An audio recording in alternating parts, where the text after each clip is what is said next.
க்ஷேத்ராதனத்துக்கு உங்களை வரவேற்கிறோம். இது திருநெல்வேலி கோவில்கள் தொடரின் பாட் 7. புனிதமான தாமிரபரணி நதியால் வளம் பெறும் திருநெல்வேலி பகுதியின் இந்த தெய்வீக நிலங்களில் அருள், அதிசயம், மர்மம், வரலாறு, முக்தி ஆகியவற்றால் நிரம்பிய ஒரு புனித உலகை போல பல பண்டைய விஷ்ணு கோவில்கள் அமைந்துள்ளன. இந்த வீடியோவில் திருநெல்வேலியை சுற்றியுள்ள சிறந்த 30 பழமையான விஷ்ணு கோயில்கள் வழியாக ஒரு புனித யாத்திரைக்கு போகலாம். வாழ்நாளில் குறைந்தது ஒரு முறையாவது ஒவ்வொரு பக்தரும் தரிசிக்க வேண்டிய தலங்கள் இவை. ஒவ்வொரு கோவிலின் விரிவான விவரங்களுக்கும் என் வலைப்பதிவை பார்க்கவும்.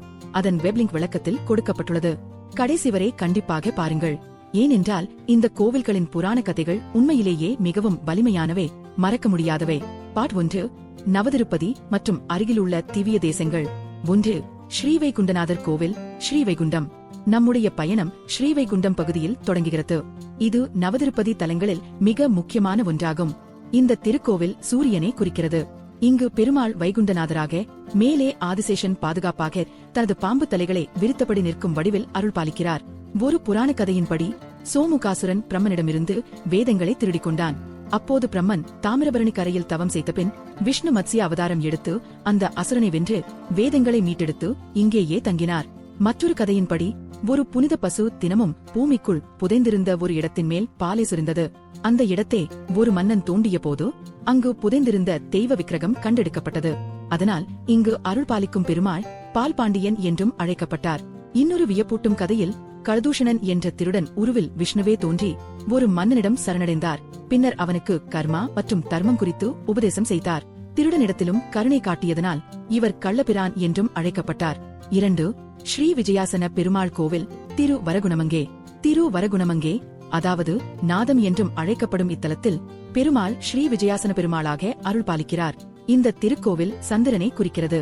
இங்கு ரோமேச முனிவர் நீண்ட காலம் தவம் செய்து பெருமாளின் தரிசனத்தை பெற்றார் என்று கூறப்படுகிறது. இன்னொரு கதையில் வேதவித் என்ற பக்தன் தனது முதிய பெற்றோர்களை மிகுந்த பக்தியுடன் சேவித்தான். அவர்கள் மறைந்தபின் விஷ்ணு அவனை இந்த தலத்துக்கு வழிநடத்தி அருள் தரிசனம் அளித்தார். மேலும் ஒரு ஆழமான கதையில் ஒரு மீனவனின் உயிர் ஜோதி வடிவில் மேலே எழுந்தது. பின்னர் அது அவன் முந்தைய பிறவியில் இருந்த ஒரு தர்மமிக்க அரசனின் புண்ணிய பலன் என்று தெரியவந்தது. 3. திருப்புளியங்குடி கைசினவேந்தன் பெருமாள் கோவில். திருப்புளியங்குடியில் பெருமாள் கைசினவேந்தன் அல்லது பூமி பாலக பெருமாளாக பள்ளி கொண்ட நிலையில் அருள் பாலிக்கிறார். இந்த தலம் புதனை குறிக்கிறது. இந்த கோவிலின் ஒரு சிறப்பு, ஒரு சிறிய வழித்திறப்பின் மூலம் பெருமாளின் திருப்பாத தரிசனம் கிடைப்பதாகும். புராணத்தின்படி விஷ்ணுவும் ஸ்ரீதேவியும் இங்கு அமைதியாக இருந்தபோது பூதேவி தன்னை புறக்கணித்ததாக எண்ணி பாதாளத்திற்கு சென்றாள். அப்போது பூமி முழுவதும் இருள் சூழ்ந்தது. விஷ்ணு அவளை சமாதானப்படுத்தி சமநிலையை மீட்டு தந்து பூமி பாலகன் ஆனார். மேலும் ஒரு நம்பிக்கையின்படி இந்திரன் இங்கு தனது பிரம்மஹத்தி தோஷத்திலிருந்து விடுபட்டான். 4. ஸ்ரீ அரவிந்தலோசனர் கோவில், ரெட்டை திருப்பதி. பிரசித்தி பெற்ற ரெட்டை திருப்பதி தலங்களில் ஒன்றான இத்திருக்கோவில் கேதுவுடன் தொடர்புடையது. இங்கு பெருமாள் அரவிந்தலோசனராக ஆதிசேஷன் குடையின் கீழ் ஸ்ரீதேவி பூதேவியுடன் அமர்ந்தருள்கிறார். இந்த ஊருக்கு தொலைவில்லி மங்கலம் என்ற பெயர் வந்ததற்கு காரணம் ஒரு முனிவர் தன் யாகசாலையில் தராசு மற்றும் வில் ஒன்றை கண்டார் என்பதாம். அவற்றை தொட்டவுடன் அவை சாபமுற்ற தெய்வீக தம்பதிகளாக மாறி அங்கேயே முக்தி பெற்றன. இன்னொரு கதையின்படி ஒரு முனிவர் தினமும் தாமரைகளை சேகரித்து பெருமாளை வழிபட்டார். அவரின் பக்தியால் மகிழ்ந்த பெருமாள் அவரை பின்தொடர்ந்து அங்கேயே பூஜை ஏற்க தீர்மானித்து அரவிந்தலோசனர் ஆனார். 5. ஸ்ரீதேவபிரான் கோவில், ரெட்டை திருப்பதி. இரட்டை திருப்பதி தலங்களில் 2வது ஸ்ரீதேவபிரான் கோவில். இது ராகுவுடன் தொடர்புடையது. இங்கு பெருமாள் மிக்க மகிமையுடன் நின்ற திருக்கோலத்தில் அருள்கிறார். ஒரு மகாயாகம் முடிந்தபின் தேவர்கள் விஷ்ணுவின் தரிசனம் வேண்டி பிரார்த்தித்தனர். அப்போது அவர் இங்கு அவர்களுக்கு முன் தோன்றினார். தேவர்களுக்காக அருள் புரிந்ததால் அவர் தேவபிரான் என்ற திருநாமம் பெற்றார். 6. ஸ்ரீமாயக்கூத்தர் கோவில், பெருங்குளம். பெருங்குளம் பகுதியில் பெருமாள் ஸ்ரீமாயக்கூத்தராக வணங்கப்படுகிறார். இந்த தலம் சனியை குறிக்கிறது. புராணத்தின்படி விஷ்ணு அஸ்மாசுரன் என்ற அசுரனை வென்று அவன் மேல் நர்த்தனம் ஆடினார். அதனால் அவர் மாயக்கூத்தர் என்ற நாமம் பெற்றார். மற்றொரு கதையில் குழந்தை இல்லாத தம்பதிகளுக்கு கமலாதேவி என்ற பெண் குழந்தை பிறந்தது. பின்னர் அவள் விஷ்ணுவையே கணவராக பெற வேண்டும் என்று இத்தலத்தில் தவம் செய்தாள். அதனால் இத்தலம் திருக்குழந்தை என பெயர் பெற்றது. 7. ஸ்ரீ மகர நெடுங்குழைக்காதர் கோவில், தென் திருப்பேரை. தென் திருப்பேரையில் பெருமாள் மகர நெடுங்குழைக்காதராக அருள் பாலிக்கிறார். இந்த தலம் சுக்கிரனை குறிக்கிறது. புராணத்தின்படி பூதேவி அஷ்டாட்சர மந்திரம் ஜபித்து தாமிரபரணி நதியில் ஸ்நானம் செய்தாள். அப்போது அவள் 2 மீன் வடிவ தெய்வீக குண்டலங்களை பெற்றாள். அவற்றை பெருமாளுக்கு சமர்ப்பித்ததாலே அவர் மகர நெடுங்குழைக்காதர் என்ற திருநாமம் பெற்றார். மற்றொரு கதையின்படி வருணன் தனது பாவ நிவர்த்திக்காக இங்கு தவம் செய்தான். 8 ஸ்ரீ வைத்தமாநிதி பெருமாள் கோவில், திருக்கோளூர். திருக்கோளூரில் பெருமாள் வைத்தமாநிதி பெருமாளாக பள்ளி கொண்ட நிலையில் அருள் பாலிக்கிறார். இந்த தலம் செவ்வாயுடன் தொடர்புடையது. புராணத்தின்படி பார்வதி தேவியின் சாபத்தால் குபேரன் தன் செல்வத்தை இழந்தான். இங்கு பெருமாளை வழிபட்ட பின் அவன் நவநிதிகளை மீண்டும் பெற்றான். மற்றொரு கதையில் தர்மகுப்தன் என்பவரும் இங்கே தவம் செய்து மீண்டும் ஐஸ்வர்யம் பெற்றார். அதனால் இத்தலம் இழந்த செல்வம் திரும்ப கிடைக்கவும் பொருளாதார துன்பங்கள் நீங்கவும் மிகவும் பிரசித்தி பெற்றது. இந்த தலம் மதுரகவி ஆழ்வார் உடனும் நெருங்கிய தொடர்பு கொண்டது. 9 ஆதிநாத ஆழ்வார் கோவில், ஆழ்வார் திருநகரி. கடைசி நவதிருப்பதி தலம் ஆழ்வார் திருநகரி. இங்கு பெருமாள் ஆதிநாதனாக அருள்கிறார். இந்த தலம் குருவை குறிக்கிறது. இது நம்மாழ்வாரின் அவதார ஸ்தலம். மாறன் பின்னர் சடகோபன் என்று பிரசித்தி பெற்ற அந்த தெய்வ குழந்தை ஒரு புளிய மரத்தின் உட்பகுதியில் அமைதியாக தியானத்தில் அமர்ந்திருந்தது. மதுரகவி ஆழ்வார் ஒரு தெய்வீக ஜோதியை பின்தொடர்ந்து இங்கு வந்து அந்த குழந்தையிடம் ஒரு ஆழமான கேள்வி எழுப்பினார். அந்த குழந்தையின் பதில் அவன் தெய்வீக ஞானத்தை வெளிப்படுத்தியது. பின்னர் நம்மாழ்வார் உலகத்திற்கு திருவாய்மொழி என்ற தமிழ் வேதசாரத்தை அளித்தார். 10 வானமாமலை பெருமாள் கோவில், நாங்குநேரி. நாங்குநேரியில் உள்ள புனிதமான வானமாமலை பெருமாள் கோவில் 8 ஸ்வயம்பு விஷ்ணு தலங்களில் ஒன்று. இந்த கோவிலின் சிறப்பு தினமும் நடைபெறும் எண்ணெய் அபிஷேகம். அந்த புனித எண்ணெய் கோவிலில் உள்ள ஒரு கிணற்றில் சேமிக்கப்படுகிறது. அதற்கு ஆரோக்கிய பலம் உள்ளது என்று பக்தர்கள் நம்புகின்றனர். ஒரு புராணத்தின்படி மது மற்றும் கைடவர் அழிந்த பின் பூதேவி இங்கு தவம் செய்தாள். அப்போது பெருமாள் அவளை புனிதப்படுத்தி இத்தலத்தில் நிலை கொண்டார். மற்றொரு கதையின்படி கருடன் இங்கு தவம் செய்து பெருமாளின் முன் நிற்கும் சிறப்பை பெற்றான். இன்னொரு கதையில் நாயாக சபிக்கப்பட்ட ஒரு சிந்து மன்னன் இங்குள்ள புனித தீர்த்தத்தில் நீராடி சாப விமோசனம் பெற்றான். 11 திருக்குறுங்குடி நம்பி கோவில்.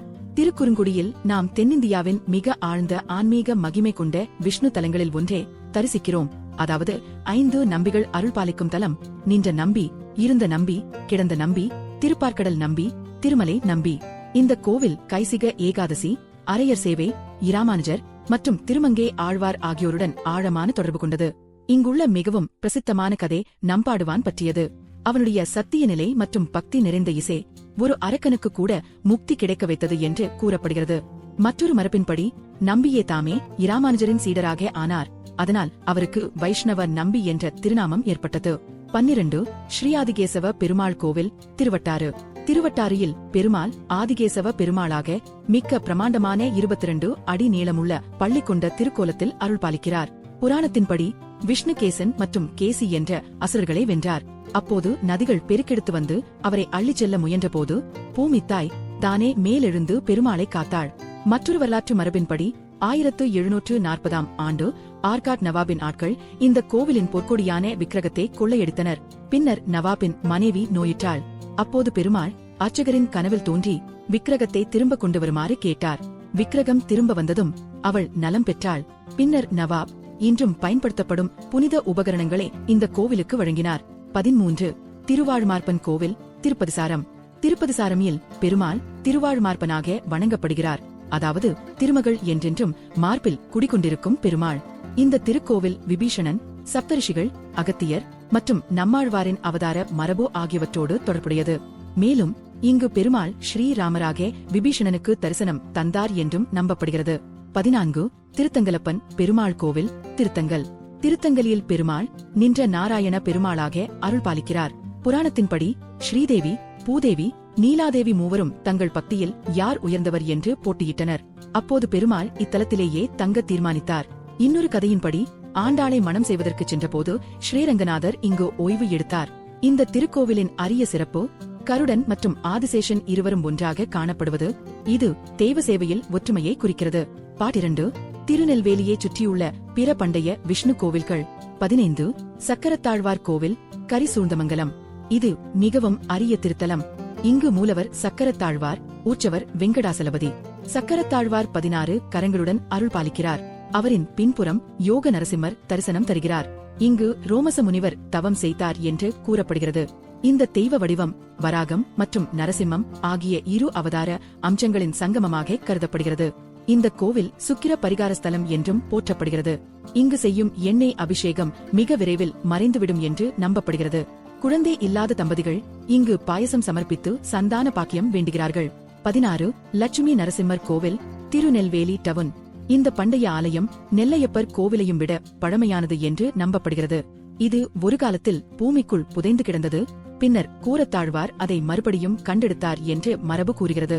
இங்கு மகாலட்சுமி பெருமாளை நோக்கி அமர்ந்து தனது கையை அவர் தோள்மேல் வைத்திருப்பது போல திருக்கோலமளிக்கிறார். பக்தர்களின் வேண்டுதல்களை அம்மையே நேராக சமர்ப்பிப்பது போல அந்த தோற்றம் உள்ளது. இங்குள்ள நரசிம்மர் வழக்கமான சிங்க முகத்துடன் அல்லாமல் பிரகலாத வரதர் வடிவில் அருள்கிறார். இங்கு பக்தர்கள் தோஷ நிவர்த்திக்கும் தாமதமான திருமணத்திற்கும் நீரஞ்சன தீபம் ஏற்றுகின்றனர். 17 ஸ்ரீவதராஜ பெருமாள் கோவில், திருநெல்வேலி. இந்த கோவில் கிருஷ்ணவர்மன் மன்னன் உடன் தொடர்புடையது. அவர் தாமிரபரணி நதியில் ஒரு நீலக்கல் விக்கிரகத்தை கண்டெடுத்து அதை வரதராஜ பெருமாள் என்று பிரதிஷ்டை செய்தார். பின்னர் ஒரு பகை மன்னன் படையெடுத்து வந்தபோது விஷ்ணுவே மன்னனின் உருவில் போர்க்களத்திற்கு சென்று போரில் வெற்றி பெற்று மீண்டும் திரும்பினார் என்று புராணம் கூறுகிறது. நன்றியுடன் அந்த மன்னன் இந்த கோவிலை கட்டி பெருமாளை வீரராகவ பெருமாள் என்று பிரதிஷ்டை செய்தார். அதனால் இது தன் பக்தனுக்காக தாமே போராடும் பெருமாளின் கோவில் என்று போற்றப்படுகிறது. 18 அழகிய மன்னார் ராஜகோபாலசுவாமி கோவில், பாளையங்கோட்டை. இது பாண்டியர் காலத்தைச் சேர்ந்த பெரிய கோவில். இங்கு மூலவர் வேத நாராயண பெருமாள், உற்சவர் ராஜகோபாலசுவாமி. ஒரு கதையின்படி இந்திரன் அர்ஜுனனுக்கு கோபாலசுவாமி விக்கிரகத்தை வழங்கினார். பின்னர் பாலாத்தி சீவலன் அந்த விக்கிரகத்தை இங்கு பிரதிஷ்டை செய்தான். அதன்பின் அவனுக்கு 2 ஆண் குழந்தைகள் பிறந்தன. அதனால் இது சந்தான பிராப்தி ஸ்தலம் என்றும் பிரசித்தி பெற்றது.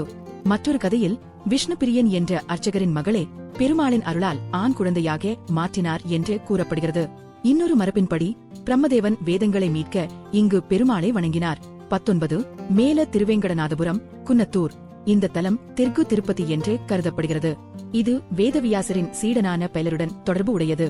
அவர் பூக்களால் மட்டுமே பெருமாளை வழிபட்டு இறுதியில் ஸ்ரீனிவாசனின் ஜோதி தரிசனம் பெற்றார்.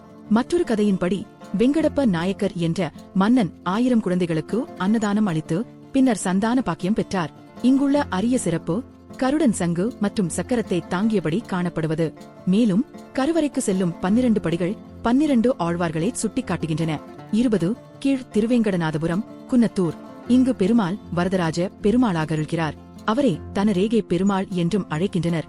ஏனெனில் அவருடைய கையில் ஐஸ்வர்யத்தை குறிக்கும் ரேகை தென்படுகிறது என்று நம்பப்படுகிறது.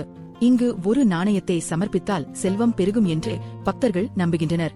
முக்கிய புராணத்தின்படி உண்மையான அர்ச்சகர் உடல் நலக்குறைவால் வர முடியாத நாளில் பெருமாளே அர்ச்சகரின் வடிவில் வந்து பூஜையை நிறைவு செய்தார். அதனால் அவருக்கு வாழ வைக்கும் பெருமாள் என்ற திருநாமம் ஏற்பட்டது. 21 அப்பன் வெங்கடாசலபதி கோவில், சேரன் மகாதேவி. இந்த அமைதியான திருக்கோவில் திருப்பதி பாலாஜிக்கு இணையான தலமாக வணங்கப்படுகிறது. இங்குள்ள மிகவும் பிரபலமான கதையின்படி ஒரு சேரமன்னனின் மகளுக்கு ஏற்பட்ட கடுமையான வயிற்றுவலி மிளகு ரசம் குடித்ததால் குணமானது. அதனால் இன்றும் இங்கு மிளகு ரசம் ஒரு சிறப்பு பெற்றுள்ளது. மேலும் இந்த கோவிலில் நிலத்தானங்கள், சேவைகள், சமர்ப்பணங்கள் பற்றிய பல கல்வெட்டுகளும் உள்ளன. 22 ஸ்ரீபக்தவத்சல கோவில், சேரன் மகாதேவி. இது ஏசாய் பாதுகாப்பில் உள்ள அழகிய பாரம்பரிய திருக்கோவில். இங்கு பெருமாள் தாயார்களின்றி நின்ற திருக்கோலத்தில் அருள் பாலிக்கிறார். இந்த கோவிலில் உயரிய படைப்புச் சிற்பங்கள், நரசிம்ம சின்னங்கள், அற்புதமான கல் வேலைப்பாடுகள் மிகுந்து காணப்படுகின்றன. முக்கிய கதையின்படி வருணன் இங்கு விஷ்ணுவை வழிபட்டான். இன்னொரு கதையில் லட்சுமி தேவி பின்தொடர்ந்து வந்தபோது விஷ்ணு இங்கு தங்கி அருள் பாலித்தார் என்று கூறப்படுகிறது. மேலும் ஒரு மரபின்படி திருமங்கை ஆழ்வார் முதலில் இந்த தலத்தில் பாசுரம் பாடவில்லை. பின்னர் பெருமாளே அவரை பின்தொடர்ந்து சென்று தன் அருளை அனுபவிக்க வைத்தார்.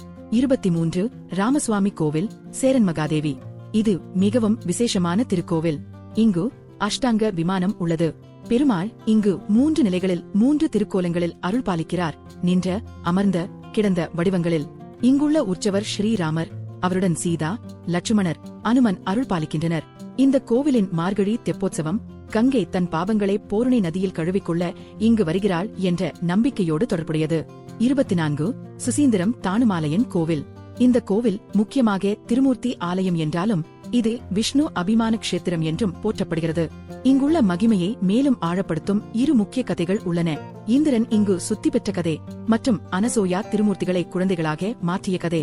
திருமூர்த்தி லிங்கத்துடன் சேர்த்து இந்த கோவிலில் தனித்த விஷ்ணு மற்றும் ராமர் சந்நிதிகள், மிக உயரமான அனுமன் சிலை, இசை தூண்கள், ஓவியங்கள் மற்றும் அரிய பெண்கணேச வடிவமான விக்னேஸ்வரி ஆகியவையும் உள்ளன. 25 ஆதிமூல பெருமாள் கஜேந்திர வரதர் கோவில், அத்தாளநல்லூர். இந்த திருக்கோவில் கஜேந்திர மோட்சம் என்ற மறக்க முடியாத புராண கதையை உயிரோடு தாங்கி நிற்கிறது. இந்திரத்யும்னன் மன்னன் சாபத்தால் யானையாக பிறந்தான். அதேபோல் ஒரு கந்தர்வன் சாபத்தால் முதலையாக மாறினான். இவரிருவரின் விதியும் ஒரு தாமரை தடாகத்தில் சந்தித்தது. முதலை வாயில் சிக்கிய கஜேந்திரன் முவ்வு சரணாகதியுடன் பெருமாளை அழைத்தபோது விஷ்ணு கருடனில் விரைந்து வந்து தனது சக்கரத்தால் முதலையின் தலையை வெட்டி இருவருக்கும் விமோசனம் அளித்து மோட்சம் கொடுத்தார். 26 தென்னாழகர் பெருமாள் கோவில் கோவில் குளம். இந்த பழமையான திருக்கோவில் சாட்சாத் பெருமாள் தரிசனம் வேண்டும் என்று ஏங்கிய ஒரு விஷ்ணு பக்தருடன் தொடர்புடையது.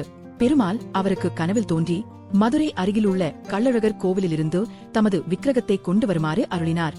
அதனால் இங்கு உள்ள பெருமாள் தென்னாழகர் என்று அழைக்கப்பட்டார். மற்றொரு கதையின்படி மார்க்கண்டேய முனிவருக்கும் இங்கு பெருமாள் தாயார்களுடன் தரிசனம் தந்தார். 27 கரியமாணிக்க பெருமாள் கோவில் கடையநல்லூர். இந்த அர்ஜுனபுரி தலத்திற்கு குருக்ஷேத்திர போருக்கு பிறகு அர்ஜுனன் பல வீரர்களை கொன்ற பாவ நிவர்த்திக்காக வந்தான் என்று கூறப்படுகிறது. அப்போது விஷ்ணு அவனது கனவில் தோன்றி ஸ்வயம்பு திருமேனி இருக்கும் இடத்தை காட்டினார். இந்த கோவில் சக்தி வாய்ந்த சுதர்சன சந்நிதி, அரிய தட்சிணாமூர்த்தி மற்றும் திருமணம், செல்வம், குழந்தைகள் நலம், தைரியம் போன்றவற்றிற்காக செய்யப்படும் பிரார்த்தனைகளால் பிரசித்தி பெற்றது. 28 கிருஷ்ணர் கோவில் அம்பாசமுத்திரம். இது சிறியதாக இருந்தாலும் மிகவும் பழமையான திருக்கோவில். பிரிந்த தம்பதிகள் மீண்டும் ஒன்றாக சேர வேண்டி பிரார்த்திக்கும் தலமாக இது கருதப்படுகிறது. இங்குள்ள மூலவர் வேணுகோபாலன். அவர் ருக்மிணி சத்யபாமையுடன் கூடிய புல்லாங்குழல் ஊதிய திருக்கோலத்தில் அருள்கிறார். அவரின் மேல் 9 தலை ஆதிசேஷன் எழும்பியிருப்பது ஒரு அரிய சிறப்பு. அந்த 9 தலைகளும் நவகிரகங்களுடன் குறியீட்டு தொடர்பு கொண்டவை என்று நம்பப்படுகிறது. ஒரு கதையின்படி மார்க்கண்டேயர் இங்கு கிருஷ்ணர் விக்கிரகத்தை பிரதிஷ்டை செய்தார். மற்றொரு கதையின்படி ஒரு சேரமன்னன் கனவில் தெய்வீக வழிகாட்டல் பெற்று இங்கு இந்த கோவிலை கட்டினார். இங்கு மனமாறி பிரார்த்தித்தால் பிரிந்த தம்பதிகள் மீண்டும் கூடுவர் என்று பக்தர்கள் நம்புகின்றனர். 29 ஸ்ரீ ஆதிவராக பெருமாள் கோவில் கல்லிடைக்குறிச்சி. இது ஒரு பெரிய திருக்கோவில். இங்கு ஆதிவராக பெருமாள் லட்சுமியை தம் இடது மடியில் அமர்த்திய அரிய திருக்கோலத்தில் அருள் பாலிக்கிறார். பெருமாள் எப்போதும் தாயாருடன் இருப்பதால் அவர் நித்தியகல்யாண பெருமாள் என்று போற்றப்படுகிறார். அதனால் இங்கு பக்தர்கள் சிறந்த கல்யாண யோகம் வேண்டி பிரார்த்திக்கின்றனர். ஒரு கதையின்படி அஸ்வமேத யாகத்தின் போது விஷ்ணு லட்சுமியுடன் வராக வடிவில் இங்கு வெளிப்பட்டார். மற்றொரு கதையில் குபேரன் இங்கு வராக விக்கிரகத்தை பிரதிஷ்டை செய்தான். பின்னர் அது மறைந்து போய் தெய்வீக அருளால் மீண்டும் கண்டெடுக்கப்பட்டது. இந்த கோவிலுக்கு முத்துசுவாமி தீட்சிதர் அவர்களுடனும் தொடர்பு உள்ளது. 30 ஸ்ரீ வெங்கடாசலபதி கோவில் கிருஷ்ணாபுரம். நமது யாத்திரையின் முடிவில் திருநெல்வேலி அருகிலுள்ள மிகச்சிறந்த கலை செல்வங்களுள் ஒன்றான கிருஷ்ணாபுரம் வெங்கடாசலபதி கோவில் தரிசனம் கிடைக்கிறது. திருப்பதியுடன் தொடர்புடைய விரதங்கள் அல்லது நேர்த்திக்கடன் வைத்திருப்போருக்கு இது ஒரு மாற்று தலமாக கருதப்படுகிறது. ஆனால் இதனை தனித்துவமாக்குவது அதன் அற்புதமான சிற்பக்கலை. பக்தர்கள் சொல்வது போல் இங்கு கற்களே பேசுகின்றன. செதுக்கப்பட்ட தூண்கள், யாழி வடிவங்கள், யானை சிற்பங்கள், மண்டபங்கள் உலகப்புகழ் பெற்றவை. பின்னர் நடந்த மோதல்களில் இந்த கோவிலின் ஒரு பகுதி சேதமடைந்தாலும் இன்று எஞ்சியிருப்பதை பார்த்தவர்களை மோனத்தில் ஆழ்த்த தகுந்ததாக உள்ளது. இந்த திருநெல்வேலியை சுற்றியுள்ள 30 பண்டைய விஷ்ணு கோவில்கள் வெறும் வரைபடத்தில் காணப்படும் இடங்கள் மட்டும் அல்ல. இவை புனித உலகங்கள். இங்கு கர்மத்தின் அர்த்தம் விளங்குகிறது. துயரம் மெலிதாகிறது. இழந்த செல்வம் திரும்ப கிடைக்கிறது. குடும்பங்கள் அருளால் ஆசீர்வதிக்கப்படுகின்றன. மகான்கள் அவதரிக்கின்றனர். மற்றும் சரணாகதி மோட்சமாக மாறுகிறது. சாத்தியமானால் இந்த கோவில்களை வாழ்நாளில் குறைந்தது ஒரு முறையாவது தரிசிக்கவும். இந்த வீடியோ உங்கள் மனதை தொட்டிருந்தால் இதை மற்ற பக்தர்களுடன் பகிருங்கள்.